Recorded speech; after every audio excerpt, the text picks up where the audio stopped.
Hello mga moms! Today, magluluto tayo ng paborito ng lahat ng bata, fried chicken. Ang salt.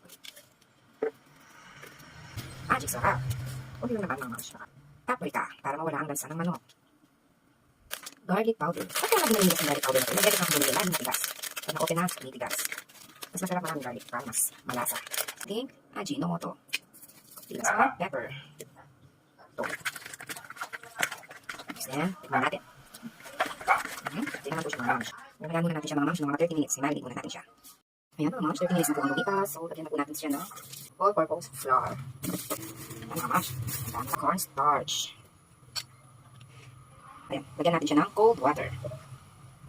At mga moms, lagyan mo na rin ng konting crispy fry. Titira-titira pa po siya mga moms. So, gagawin po natin siyang gravy mamaya. Ayan, po natin. Ayan mga moms, ayan na po. Ayan, piprito na po natin mamaya. Ayan mga moms, piprito na po natin ang ating